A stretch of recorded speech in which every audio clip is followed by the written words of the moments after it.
Добрый день. Good afternoon. We at our conference, so we have this session that has to do with the evaluation of what has been done so far in Russia and globally.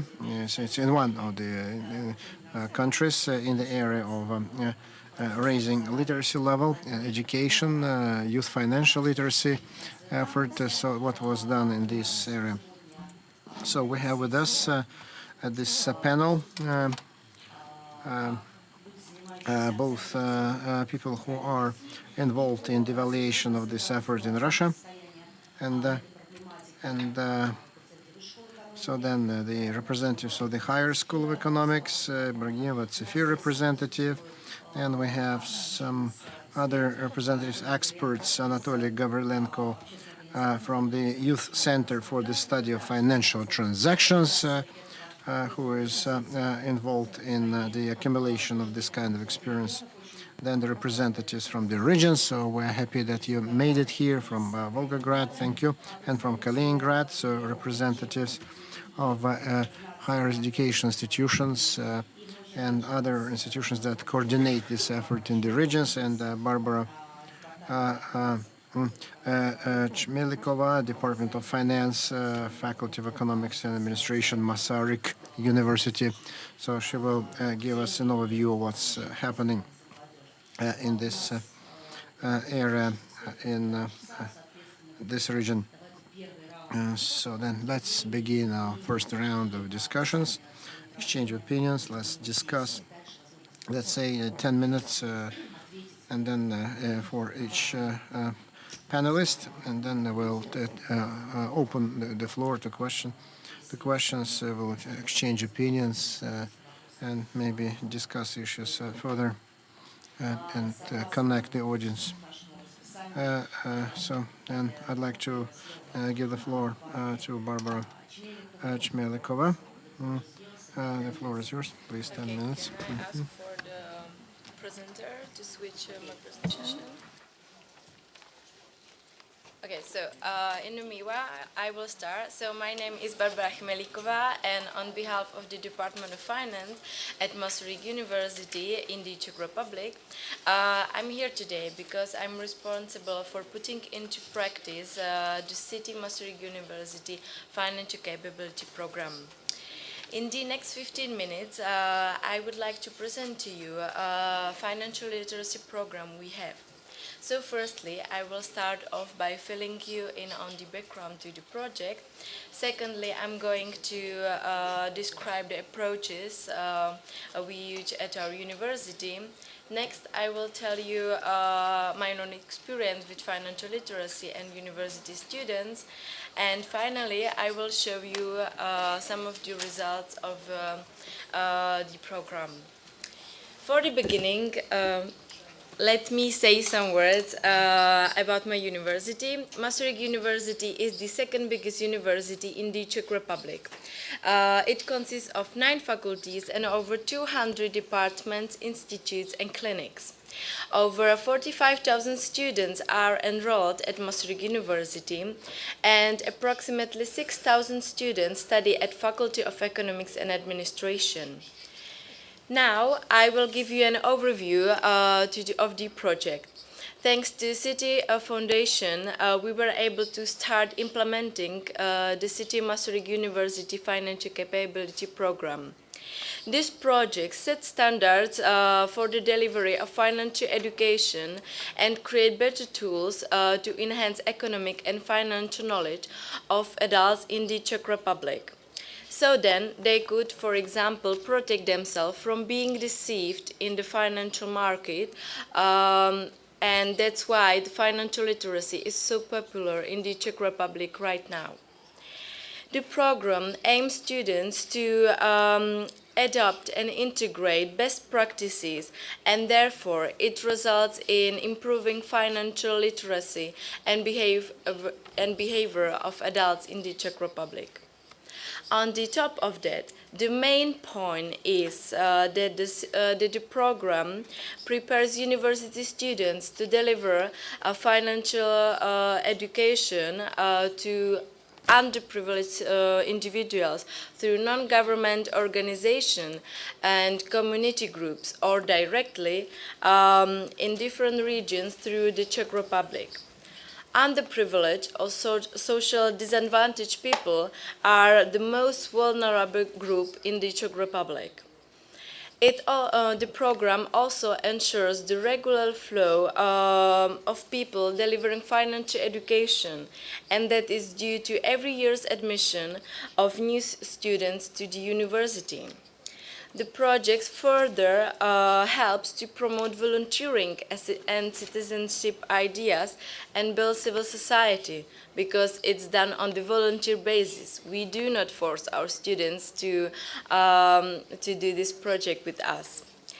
Besides, the program introduces a long-term and sustainable concept of financial education for adults, resulting in systems change, the concept is sustainable because of the credibility and the steadiness of the Masaryk University. Why we have focused on the university students of finance. These students usually know the offer of the financial products, their principles, and know what is happening in the financial markets, and are continuously educated in finance and financial issues. These students of finance are able to analyze the situation better than the people who are not interested in finance. Putting all these arguments together, that is why university students of finance are one of the best choices for spreading financial literacy, among others. Now, I'm going to describe some of our approaches we use at our university. For a start, we have created a questionnaire which examines the entrance level of knowledge the students have. Then we detected the most problematic parts, on which later we focused on. The questionnaire was discussed with the authorities such as Czech Central Bank and the Ministry of Finance in the Czech Republic. In addition to that, at the university we have implemented a new course, Financial Literacy, which all the university students, no matter of faculty, can sign for. So it's not just the students from economic faculty, but also from the faculty of law, medicine, social studies, informatics, or sports. This indicates the different entrance level of knowledge of the course participants. On the other hand, our aim is not only to educate these students, but we want the students themselves will educate the others, for which the basic financial knowledge is sufficient. We lead our students to think individually, use their own intelligence to summarize the information they get, to orientate them in the today's complex financial world, full of not always relevant information. We also support their own initiatives to create their content of financial literacy, which they will deliver to their relatives, friends, and further to underprivileged individuals who do not have such financial education. How we do this? We use online study board in our information system. The information system is online system or access platform into which have access all university students from all faculties. There is an example of web page how it looks like. Into this interactive online study board, we give them the materials according to the relevant topics from financial literacy. These materials are mainly PowerPoint presentation, which were made by experts and professors, and which contains just the bone structure of the topic. These not so complex materials lead the students to search for more facts and raise several questions they want to get answer for. So that's how we initiate our students to think individually, because they have to search for facts by themselves also. In addition to the presentation, the study materials include links to web pages and bibliography lists where they can find more information about the topic.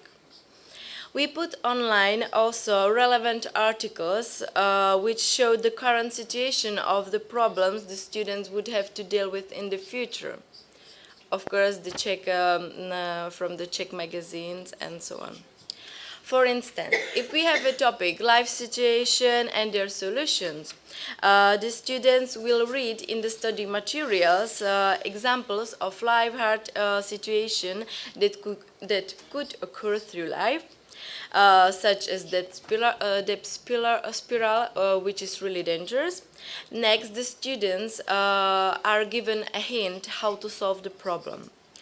Besides that, during a semester, we provide for students presentation of the experts, such as the competent person from Ministry of Finance in the Czech Republic or the arbitrator in the Czech Republic, and so on.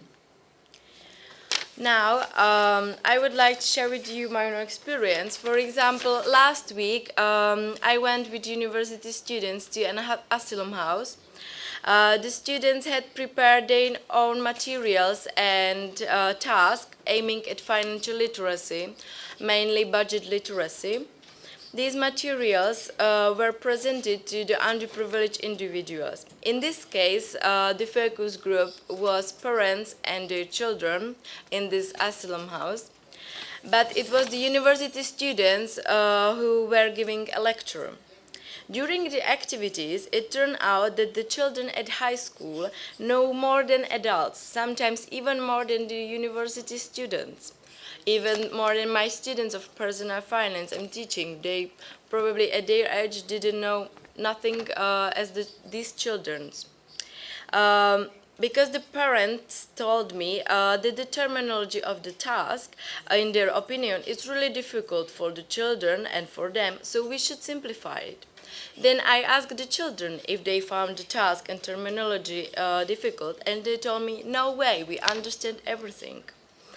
It might indicate that younger generation in the Czech Republic has financial knowledge that their parents or grandparents have not. It could be explained that older generation have not lived most of their life in a capitalistic economy and could not get used to today's wide range of financial products and rich offer of loans or full of misleading information, in which could be confusing to decide what the best choice is. Most problems occurred when they should define the difference between debit and credit card and with calculating an interest.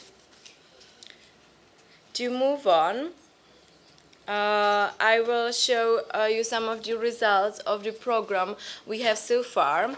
So first, when we ask the students to prioritize the given topics, from savings and investments or law literacy, price literacy, financial literacy.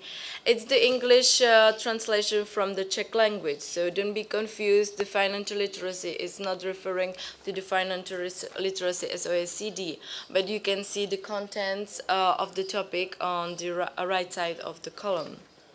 So, as the most interesting, they have chosen the savings and investments. So they want to be really rich in the future.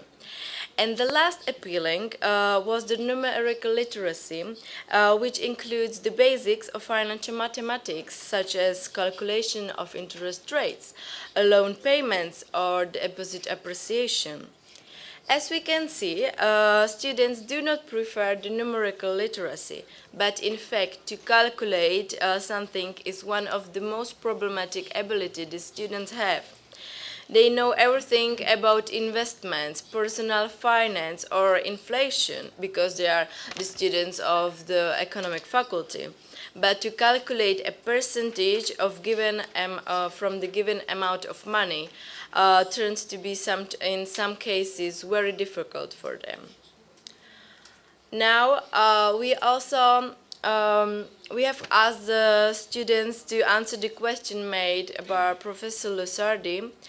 The chart which you can see on the slides are illustrating the results of measuring financial literacy among students at Faculty of Economics. That is why, that might be the reason why the numbers indicate such a high level of this knowledge.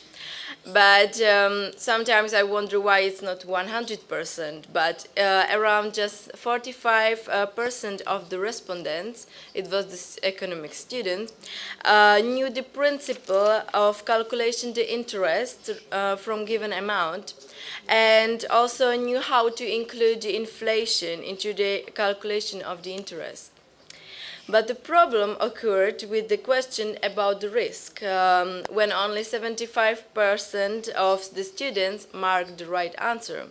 So I can compare with the presentation from the first panel when I spotted that 60% from the when was measured financial literacy in 2012, 60% was correct on simple interest rate and 35% correct on simple and compound interest. So that's putting into contrast these numbers. It's not that we are so educated, but we ask the students who should know the answer.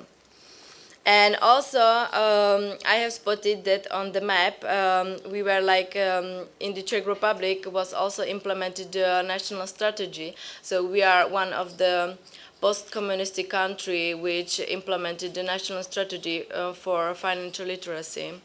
And also, I have heard the presentation of the person from Ministry of Finance who is doing this implementing the financial literacy like in the whole Czech Republic. And it was really good to see that we are one of these countries who joined this trend to spread the financial literacy and want to be sure that our people know what to do with their finance and make the decisions which are right for them. So what I have said so far, I have told you about the financial literacy projects, its objectives, and the approaches we use to fulfill these goals. Then I have shared with you my experience, and lastly, I have reported on the results of the project. To conclude, I would like to say that the City Masaryk University Financial Capability Program was successfully established at our university and drew attention of many students and not just from economic faculty.